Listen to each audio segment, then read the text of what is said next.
अपने सारी सिचुएशन से आप कीप अप किए हुए हैं, आपको पता है कि इस वक्त किसके ऊपर किस तरह का क्रिटिसिज्म आ रहा है, ख़ास तौर पे बैरिस्टर गौहर, उनके ऊपर क्यों इस वक्त इतनी तनकीद हो रही है? इसलिए कि वो इतने क्योटिक कैरेक्टर नहीं है। मेरा ख्याल है कि आप बहुत ज़्यादा वेटेज दे रही हैं बैरिस्टर गौहर के ऊपर क्रिटिसिज्म को।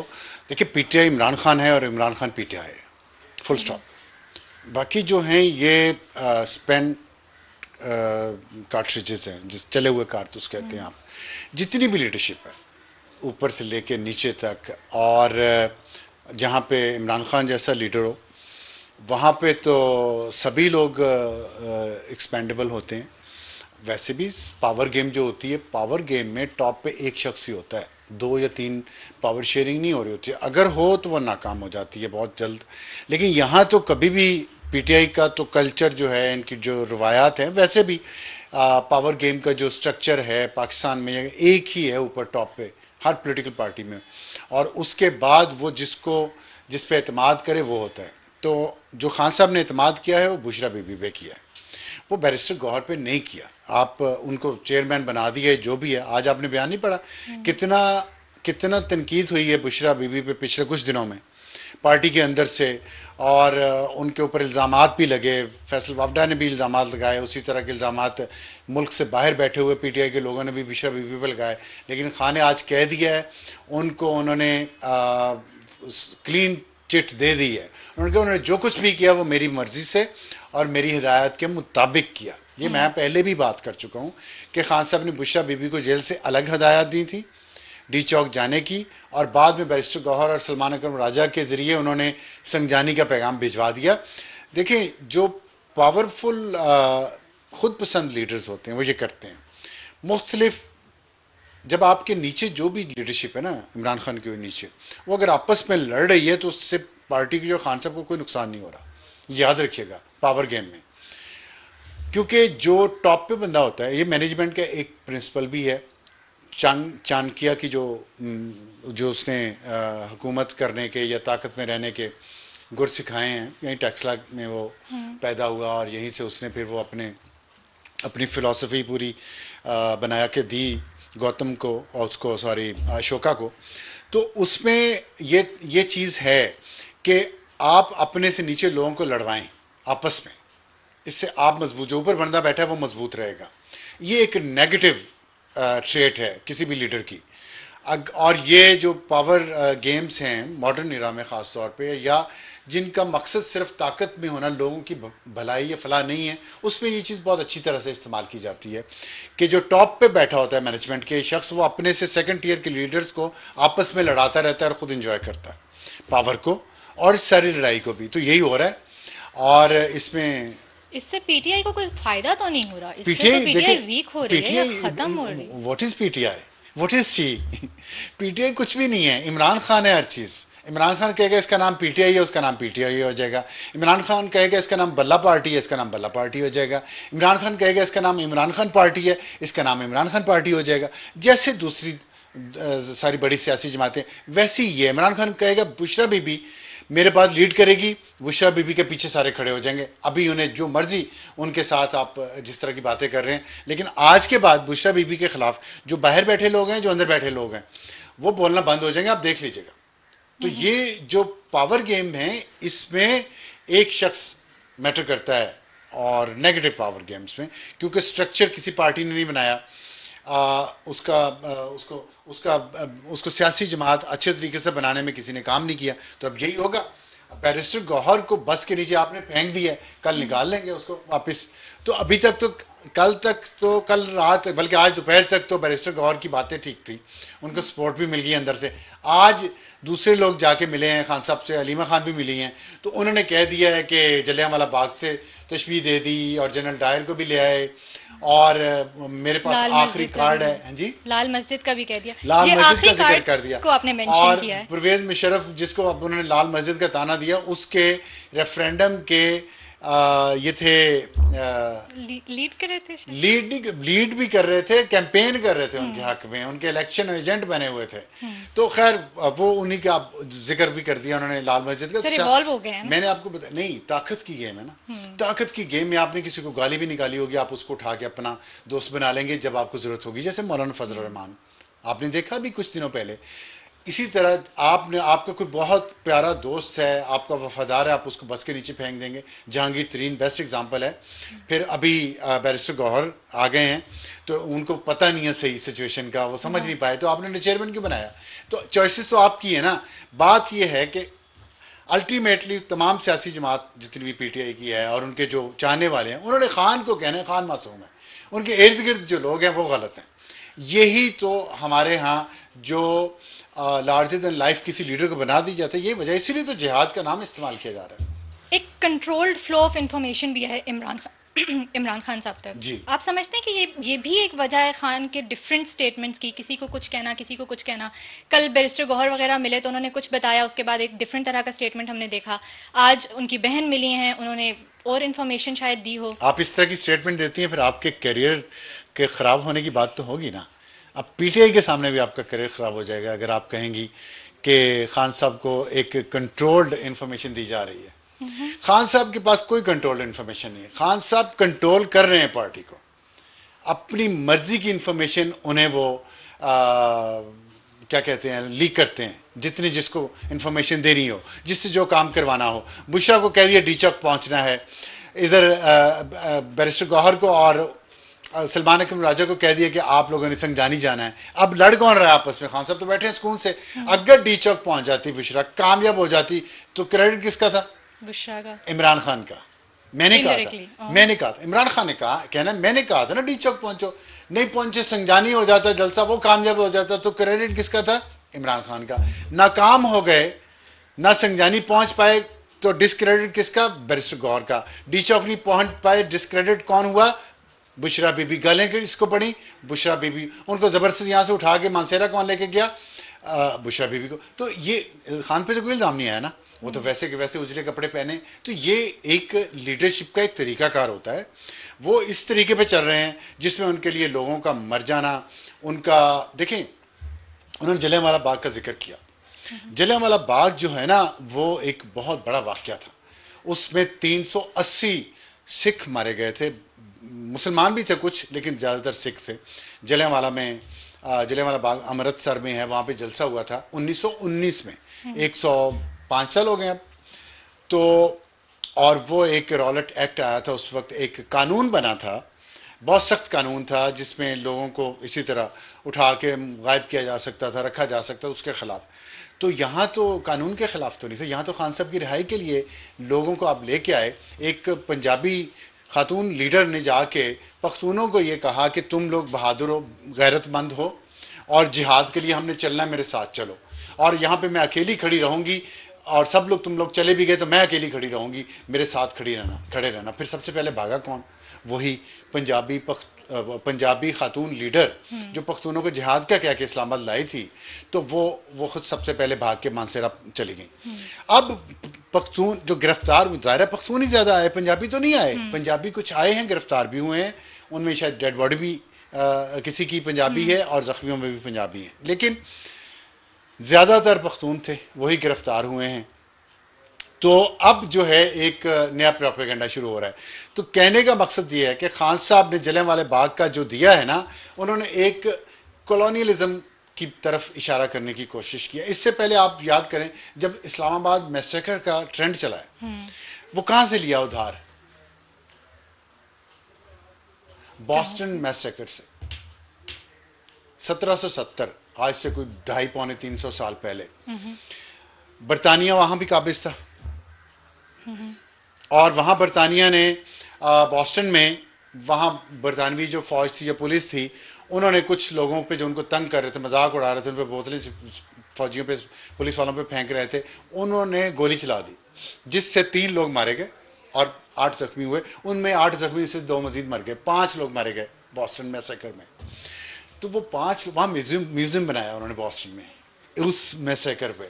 इसको वो कहते हैं मैसेकर, मतलब बहुत कत्लेआम जिसे कहते हैं, कत्लेआम। 5 लोगों के मरने पे। वहाँ लोगों की ज़िंदगी की इतनी वैल्यू है कि 5 लोगों के मरने पे वो कहते हैं कत्लेआम हुआ था। और उसके म्यूज़ियम बनाया उन्होंने, वो उसकी वजह से वहाँ जंग आज़ादी शुरू हो गई अमेरिका में, जो अल्टीमेटली फिर वो आज़ाद हुए बरतानिया से। तो पहले आप देखें इनकी चालाकी जो अमेरिका में रहते हैं, पहले उससे कंपेयर किया, अब जलियांवाला बाग से किया, यहाँ पे 379 लोग मारे गए। लेकिन अगर आप जलियांवाला बाग को तो छोड़ें, बॉस्टन मैसेकर में जो 5 लोग मारे गए थे, इनके मुल्तान जलसे में जिसमें इमरान खान खुद खिताब कर रहे थे, 7 लोग मारे गए गर्मी से दम घुट के जलसे के अंदर, जिनकी डेड बॉडीज ऊपर स्टेज पे खींची जा रही थी इमरान के सामने और सारी लीडरशिप के सामने, और देख रहे थे कि ये मरे हुए लोग हैं, ऊपर खींचा जा रहा है इनको, उनकी लाशें भी वहाँ रखी जा रही थी। वो जलसा नहीं रुका, उसमें तकरीरें नहीं रुकी। ये इतने जालिम लोग हैं जो ताकत के लिए सब करते हैं। लेकिन अब क्या इशू है? अब इशू ये है कि देखिए, एक शख्स भी अगर नाहक मारा गया तो वो जुल्म हुआ, एक भी। और जो मोहब्बत करने वाले लीडर होते हैं ना, जैसे हमारे नबी पाक सल्लल्लाहु अलैहि वसल्लम थे, वो इस तरह की सियासत नहीं करते थे कि जिसमें लोगों की डेड बॉडीज को उठा के उस पर सियासत की जाए, नंबर बढ़ा के, अपने चस्के के लिए, अपनी सियासत के लिए, अपनी ताकत के लिए आप लोगों के तादाद को बढ़ा के पेश कर रहे हैं। आपके लिए ट्रेजिडी में भी विक्ट्री है। शर्म आनी चाहिए कि जो ये, और जिस तरह उमर अयूब और अली बिन गंडापुर और वो स्पीकर जो है इस्लामी असम्बली के, वो कह लगा रहे थे दूसरे दिन प्रेस कॉन्फ्रेंस में मासेरा में, तस्वीर देखी होगी आपने। और 12 या 14 लोग जितने भी मारेंगे, अब इन्होंने 12 कहा, कल आज 14 कह रहे हैं, आज 14। तो क्या वो माओ के बच्चे नहीं? 14 माओ के, वो 14 घरानों के चश्मे चिराग नहीं है, वो 14 जिंदगियां नहीं है। बॉस्टन में 5 लोग मारे गए, आज 250 साल बाद भी वो उनको याद करते हैं और म्यूजियम बनाया है उनकी याद में। आप लोगों के लिए 7 मर जाए मुल्तान में, 12 मर जाए मुल्तान में, कुछ भी नहीं है। आपको 250 डेड बॉडी चाहिए, 300 डेड बॉडी चाहिए। एक सठाया हुआ शख्स अमेरिका में बैठा हुआ, वो कह रहे 11,000 लोग। वो बंदा आप देखे कितना पागल हो चुका है। ये कौन है? वो है पागल है ना, एक नाम नहीं लेना चाहता, इस काबिल नहीं कि उसका नाम लिया जाए। उसको वो ये जंगलों में नहीं वाकया हुआ उस दिन जो हुआ है, बियाबान में, डेजर्ट में नहीं हुआ, इस्लामाबाद के बीच में, जहां हर तरफ लोग रहते हैं, आबादियां हैं, घर हैं, कारोबार है, हॉस्पिटल्स हैं, उसके दरमियान में एक वाकया हुआ। और उसमें से लोग जितने भी गए, मारे गए, जुल्म हुआ, गलत हुआ, ठीक है, आप उतना ही रखें ना। आप सिर्फ अपनी सियासत को चमकाने के लिए, कोई माँ अगर उसके बच्चे गए हुए हैं बाहर, हादसे में जख्मी हो जाएं या मर जाएं, तो माँ का तो दिल यही होगा ना कि कम से कम नुकसान हो, ज़्यादा से ज़्यादा। लीडर का ये, लीडर बाप की तरह नहीं होता सियासी जमात का, उसकी दिल से दुआ नहीं निकलती कि मेरे बच्चों का, मेरे वर्कर्स का कम से कम नुकसान हो। ये किस तरह के खून पीने वाले लीडर्स हैं जो सिर्फ ये चाहते हैं ज़्यादा से ज़्यादा लाशें हों, ज़्यादा से ज़्यादा खून हो, बहुत बड़ी तादाद हो जाए। इनको शर्म नहीं आती? नहीं आती। इनका दिल नहीं डरता क्योंकि इनके अपने बच्चे नहीं थे ना उन जुलूसों में, थे किसी का। अली बिन गंडापुर का आज बच्चा बैठा हुआ था ना पीछे स्टेज पे, जहां वो डिग्रियां बांट रहा था, खुद कह के कि मैं तो पढ़ा लिखा नहीं हूं, मेरे पास तो डिग्री भी नहीं है, लेकिन डिग्रियां बांट रही हूँ। अपना बच्चा तो स्टेज पे बैठा था, माशाल्लाह अच्छा लग रहा था, सेहतमंद था। ये यहाँ जो आए थे नंगे पाँव, जराबों के बगैर, ठंड में भूखे, जो बच्चे मारे गए, 12 थे, 14 थे, 400 थे, 800 थे या 11,000 थे। उसने कहा 11,000 हैं मिसिंग है, उसमें से फर्ज करे जी आधे मिल जाए, तो आधे तो फिर भी 5,500-6 हज़ार बनते हैं ना। उनको इस्लामी कब्रों में दफना दिया गया। अब आप मुझे बताएं, इस्लामाबाद के इस दिल में, ये दरमियान का मरकज़ है, डाउनटाउन है, यहाँ से इतने हज़ारों लोगों की डेड बॉडीज उठा के लेके किसी ने नहीं देखा। कैमरेज लगे हुए हैं, चप्पे पे कैमरे लगे हुए हैं इस्लामाबाद में, सेफ सिटी के लोगों के हाथों में कैमरे, मीडिया वहाँ मौजूद, यूट्यूबर्स मौजूद, किसी ने नहीं देखा। आधे पौने घंटे बाद वहाँ जाके उसी हालत में प्रेस कॉन्फ्रेंस कर रहे हैं, उन किसी को डेड बॉडी उन्होंने सब छुपा लिया। How do these brains even work? Brain हो तो बुक्स इस मुल्क के खिलाफ। फिर मैं वहीं आऊँगा, इन स्याह दिलों वाले लोगों को कहूँगा कि इंडियन से सीखो, इन दोहरी शरीयत वाले चंद लोगों को जो इस मुल्क की जड़ों में बैठ रहे हैं, इंडियन से सीखो। काश पटेल को ट्रंप ने FBI का हेड लगा दिया। हमारे ये हैं जो ये बैठे मुझे गालियाँ निकाल रहे हैं, वहाँ बैठे मेरी तस्वीरें लगा लगा के। इनसे पूछो तुम्हारी उम्र का है काश पटेल भी, तुमने क्या किया सिवाय गालियाँ सीखने के और गालियाँ सिखाने के? घटिया तरीन दर्जे का जो सोसाइटी में लोग होते हैं, सबसे निचले दर्जे के, वो इस तरह की गंदी गलीज गालियां मुसलसल दे रहे होते हैं जो ये दे रहे हैं। ये दोहरी शहरियत वाले पाकिस्तानियों को काश पटेल के जाके उन्हें कहें, देखें ट्विटर अकाउंट, किसी को गाली दी है उसने, पाकिस्तानियों को, पाकिस्तान के खिलाफ प्रोपेगेंडा किया है। विवेक रामास्वामी, उसके साथ दूसरा जो प्रेसिडेंट का उम्मीदवार भी था रिपब्लिकन्स का, उसको एक इतना बड़ा ओहदा मिल गया है कि वो पूरी जो अमेरिका की हुकूमत है उसको वो करेगा, एफिशिएंसी बढ़ाएगा, उसकी ओवरऑलिंग करेगा। तुम लोग किधर हो? ये 11,000 मिसिंग का अनाउंसमेंट करने वाला काले दिल का मालिक, ये दूसरे जो यहाँ पे डॉक्टर के लगा के यहाँ आके ओहदे लेने आते हैं, जुबानें लटका के वहाँ भिखारियों की तरह चंदे इकट्ठे कर रहे हैं। अनेक कशकोल रखें अपना नीचे, मेहनत की कमाई खाएं और मेहनत करके वहाँ के सिस्टम में अपने आप को ऊपर लेके आएं। अगर पॉलिसीज को अफेक्ट कर रहे हैं पाकिस्तान के बारे में अमेरिका की, जैसे इंडियंस कर रहे हैं, मैंने 2 एग्जाम्पल आज की दी है, ये किधर हैं? यानी कि गाड़ियों के टायर धोने से बड़ी जॉब्स भी हैं वहाँ पे, बाथरूम में मॉपिंग करने से बेहतर जॉब्स भी हैं अमेरिका में, वो करें। पढ़े लिखें, आप खुद नहीं पढ़ लिख सके, अपने बच्चों को पढ़ाएं, उन्हें बताएं कि जहाँ जिस मट्टी का खाते हो उसकी वफादारी तो कम से कम कर लो। उस मट्टी की वफादारी तो नहीं की जिसने जन्म दिया और यहाँ से वहाँ गए, सिर्फ बुक्स में और हसद में। तो ये जो जलियांवाला बाग और ये सारा, ये अपने वर्कर्स को मजीद ट्रक की पत्ती के पीछे लगाने वाली बात है। और आपने कहा है कि आपने एक बात कही है, आपने मेंशन किया अब्यूजिव ट्रेंड्स को, तो बहुत अफसोस होता है जब हम देखते हैं कि आज तक यही चीज़ एक चल रही है। एज अ सोसाइटी हम बिल्कुल इम्प्रूव नहीं हो रहे, अगर हो भी रहा है कुछ तो मज़ीद ख़राबी की तरफ जा रहे हैं। तो आई डोंट नो ये सिलसिला कब तक चलता रहेगा, किस को गालियाँ निकालते रहेंगे। चाहे कोई भी हो, उठता है, उसके हाथ में एक डिवाइस है, इंटरनेट है, वो समझता है कि शायद गाली निकालना उसका राइट हो गया है फ्रीडम ऑफ एक्सप्रेशन के नाम पे। तो फिर अगेन जब आप फ्रीडम ऑफ एक्सप्रेशन को कम करने की बात करते हैं या उसके ऊपर कुछ बैरियर्स की बात करते हैं, तो फिर समझ नहीं आती कि इस चीज़ को डिफेंड भी कैसे करना है। देखिए वो करते हैं डिफेंड, वो सच मसला पता है क्या है कि यहाँ पे इनको तरबियत दी गई बाकायदा गालियाँ निकालने की, कई सालों तक तरबियत दी गई। और तरबियत देने वाले आज भी मेरे टैक्स के पैसों से महीने का चंदा उनको जाता है, चाहे वो रिटायर्ड हो या सर्विंग। ठीक है, तो उन्होंने दी, कल्ट बनाया, उनको तो कोई नुकसान नहीं हो रहा, हमें हो रहा ना इस मुल्क में रहने वाले। हमारे पास तो कोई सिक्योरिटी नहीं है, हम तो इसी मुल्क में, इसी शहरों में ऐसे फिरते हैं। तो हमारी दिमाग भी यूज नहीं करते। दिमाग देखें, बात जो जिस चीज के पीछे लगा देते हैं उसके क्योंकि उनकी लीडरशिप ऐसी है ना। जब नार्सिसिस्ट लीडर होगा तो आगे उसके फॉलोअर्स भी। आपने फ्रीडम ऑफ एक्सप्रेशन की बात की है, फ्रीडम ऑफ एक्सप्रेशन सिर्फ आपका नहीं है, मेरा भी है। ये तो नहीं है कि आप जो कह रहे हैं, ये इनकी मैं कल्ट की बात कर रहा हूं कि ये क्या कहते हैं, ये कहते हैं कि हम जो कह रहे हैं ना उसको फॉलो करो। अगर मैं इनकी पॉलिसीज को तनकीद करता हूं या खिलाफ करता हूं तो मेरे पीछे गैंग बना के पड़ जाते हैं, ये किसी के भी पीछे गैंग बना के पड़ जाते हैं। मेरी आज़ादी इजहार राय का इज्जत क्यों नहीं करते? जब आप खुद अपने बुनियादी हकूक की बात करते हैं कि हमारे साथ बड़ा जुल्म हो रहा है, भी आप सारा जुल्म करके गए, अब तो मुकाफात अमल है, तो अब हिम्मत से भुगतें। और फिर जब आप ये कहते तो अपना किरदार बेहतर करें। अगर आप चाहते हैं कि आपके साथ लोग सपोर्ट करें तो आप बदतमीजी ना करें, आप गालियां ना निकालें। आपके ख्याल आपसे लोग डर जाएंगे? आप डिजिटल टारगेट किलिंग लोगों की करेंगे तो लोग डर के आपका साथ दे देंगे, वो साथ देने वाले और होंगे। लेकिन अगर आप ये करेंगे तो आप अपनी कब्र मजीद गहरी खोदेंगे, आप अपनी सियासी कब्र मजीद गहरी खोदेंगे। आप अपने लीडर को, अपनी पार्टी को, अपने वर्कर्स को, अब देखिए वर्कर्स की मैं बात करूं, ये किधर हैं वो जो 300 करोड़ इन्होंने जमा करना था, कर लिया होगा या कर रहे होंगे। फिर ये वर्कर्स जो यहाँ कैद हैं, इनके पीछे कोई आए इनके घर वाले आए ना सिर्फ। वो किधर है पंजाबी खातून लीडर जो इनको लेके आई थी यहाँ पे जिहाद करवाने के लिए, वो खुद किधर है?